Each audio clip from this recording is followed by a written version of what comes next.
আমাকে বাবরি মসজিদ করতে বাধা দিচ্ছে। বিজেপির উস্কানিতে হুমায়ুন কবির বাবরি মসজিদ বলে একটা নামকরণ করে তার শিলান্যাস করছেন। আজকে প্রমাণ হয়ে গেল মমতা ব্যানার্জি কত বড় তোষণবাজ, কত বড় হিন্দু বিরোধী।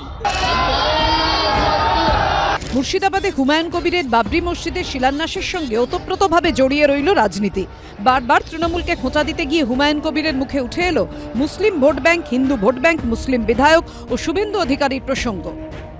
আমি মুসলমান সমাজের কাছে একটাই কথা বলবো, আপনারা আপনাদের যাকে খুশি যোগ্য মুসলমানদের ভোট দিয়ে বিধানসভায় পাঠান, আর বাকি 90টার মধ্যে 200 যে 4টে থাকবে 294 এর মধ্যে, সেই 204-এর মধ্যে মমতা ব্যানার্জি আর শুভেন্দু অধিকারীর মধ্যে লড়াই হোক। তারা কে সরকার আসবে হিন্দু সমাজ সিদ্ধান্ত নেয়। মুর্শিদাবাদের বুকে বাবরি মসজিদের শিলান্যাস প্রসঙ্গে শুভেন্দু অধিকারীর মুখে শোনা গেল হিন্দুদের কথা, পুজোর কথা, মোগলদের কথা। এটা প্রমাণ হয়ে গেল এবং মমতা ব্যানার্জি পরোক্ষভাবে পুলিশ দিয়ে পালন করলো। অথচ সরস্বতী পুজো করতে গিয়ে যোগমায়া দেবী কলেজকে ছাত্রীকে হাইকোর্টে যেতে হয়েছে। আমাদের একটা পুজো অনুমোদন দেয় না পুলিশ। হিন্দুরা যদি ঐক্যবদ্ধ হয়ে মমতা ব্যানার্জিকে না সরান, তাহলে অনেক এলাকার নাম আগামী দিনে ঔরঙ্গজেবের নামে করবে। মুসলিম ভোটের ওপর এখন তৃণমূলের একচ্ছত্র আধিপত্য। ঠিক সেই জায়গাতেই ঘা দিতে চাইছেন হুমায়ুন কবির। পাল্টা হিন্দু ভোটকে তৃণমূলের থেকে দূরে ঠেলার কৌশল নিচ্ছেন শুভেন্দু অধিকারী।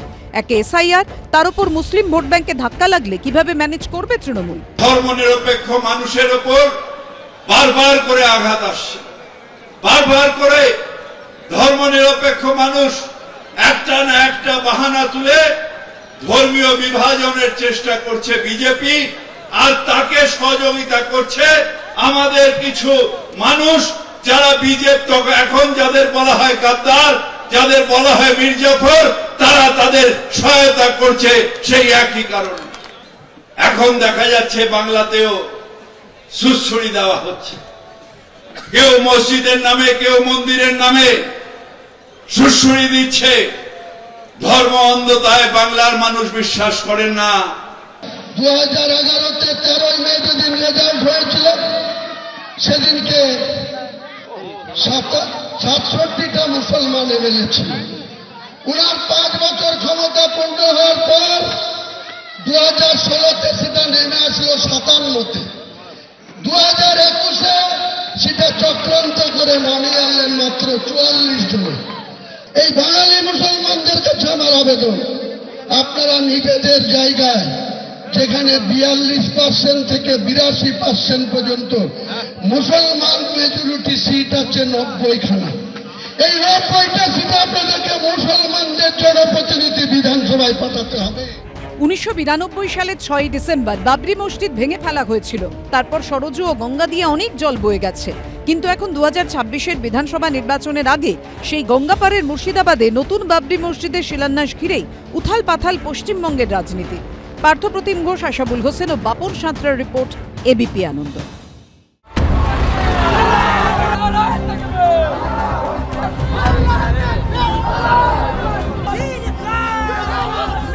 ঘোষণা করেছিলেন প্রায় 1 বছর আগে। সেই মতোই শনিবার 6 ডিসেম্বর মুর্শিদাবাদে প্রস্তাবিত বাবরি মসজিদের ভিত্তিপ্রস্তর স্থাপন করলেন তৃণমূল থেকে সদ্য সাসপেন্ড হওয়া ও ভরতপুরের তৃণমূল বিধায়ক হুমায়ুন কবির।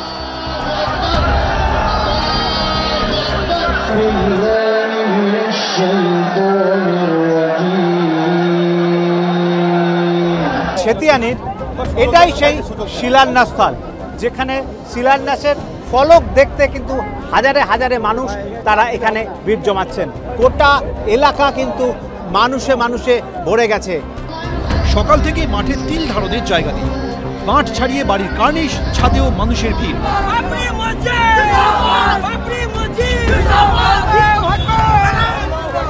ভিড়ের জেরে এবং যানবাহনের চাপে কিছুক্ষণের জন্য যান চলাচল ব্যাহত হয়।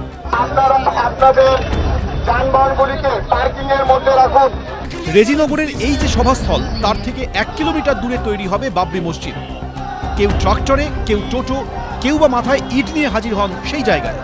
বেলডাঙ্গার দাঁতপুর গ্রাম পঞ্চায়েতের যে জায়গাতে তৈরি হবে মসজিদ, তার ঠিক পিছনের দিকের অংশে এইভাবে কিন্তু মানুষজনের নিয়ে আসা ইট সেগুলিকে জড়ো করা হচ্ছে এবং সেই ইট জমতে জমতে কিন্তু এখানে বিশাল একটা স্তূপের চেহারা নিয়েছে। শুধুমাত্র 3 কাঠা জায়গার উপরে, আমার 5টির জায়গার উপরে এত বিরোধিতা সত্ত্বেও আমরা আজকে ভিত্তি স্থাপন করছি। এটা পূর্ণাঙ্গ রূপ দিতে যত কোটি টাকা খরচ হোক, মুর্শিদাবাদ সহ প্রচুর মানুষ আর্থিক সহযোগিতা করবে। এই ইন্ডিয়ারই একজন মুসলমান আগামী 1 মাসের মধ্যে 80 কোটি টাকা আমার এই সংস্থাকে দেবে। ইনশাল্লাহ টাকার গুণাগার হবে না। এই 80 কোটি টাকা বিভিন্ন ইসলামিক সংস্থা বা মুসলমানরা দেবে না বিজেপি পক্ষান্তরে পেছন থেকে যোগাবে? কারণ বিজেপির টাকার অভাব নেই, সেটা আমরা বলতে পারবো না। সংবিধান এতদিন ধরে ভারতবর্ষকে এক জায়গায় রেখেছে, গণতন্ত্র বেঁচে আছে, তার কারণ এটা হচ্ছে ধর্মনিরপেক্ষ। আর যাই হোক না কেন, হুমায়ুন কবিরের রাস্তা ধর্মনিরপেক্ষ নয়। এখানে টিউবওয়েল তৈরি করা হচ্ছে, তার কারণ অনেক মানুষ আসবেন, তাদের যাতে জলের সমস্যা না হয়। এখানে West Bengal Islamic foundation of India তার নামে এখানে একটা কিউআর কোড দেওয়া রয়েছে, এখানে স্ক্যান করার ব্যবস্থা রয়েছে এবং অ্যাকাউন্ট নাম্বার দেওয়া হয়েছে, আইএফএসসি কোড দেওয়া হয়েছে এবং কেউ যদি সহযোগিতা বা সাহায্য বা অনুদান পাঠাতে চান তা যাতে তারা দিতে পারেন তার ব্যবস্থা করা হয়েছে। শুধু ভিত্তিপ্রস্তর স্থাপনই নয়, মসজিদ নির্মাণ নিয়ে এদিন রীতিমতো চ্যালেঞ্জ ছুড়ে দেন হুমায়ুন কবির। बंगाल में जो 37% मुसलमान आबादी है, ये शहीद हो जाएगी, लेकिन ये बाबरी मस्जिद का एक भी ईंटा नहीं खोलने देंगे, एक भी ईंटा नहीं खोल देंगे। मेरा चैलेंज है। 1992 साल 6 दिसंबर जो मस्जिद को रिमूव कर दिया, तोड़ दिया, डिमोलिशन कर दिया, वो बाबरी मस्जिद बेलडंगा में बनेगी बनेगी बनेगी।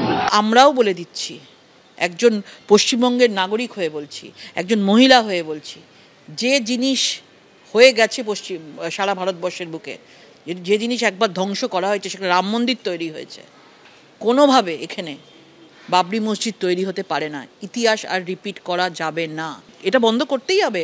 মানুষ সারা দেশ এটাকে বন্ধ করবে, এই জিনিস চলতে পারে না। এদিন বাবরি মসজিদের শিলান্যাস উপলক্ষে সকাল থেকেই নিরাপত্তায় মোড়া ছিল রেজিনগর। কড়াকড়ি আঁটোসাঁটো নিরাপত্তা ব্যবস্থা সেটা করা হয়েছে। বিভিন্ন জায়গায় পুলিশের পিকেট তৈরি করা হয়েছে এবং সেখান থেকে যারা ভলেন্টিয়াররা রয়েছে, অর্থাৎ হুমায়ুন কবির আজকে যে অনুষ্ঠান করে তাদের নিজস্ব যে ভলেন্টিয়াররা রয়েছেন তারাও কিন্তু রাস্তায় রয়েছেন। পুলিশ ফোর্সের পাশাপাশি টহল দিতে দেখা যায় বিএসএফকেও।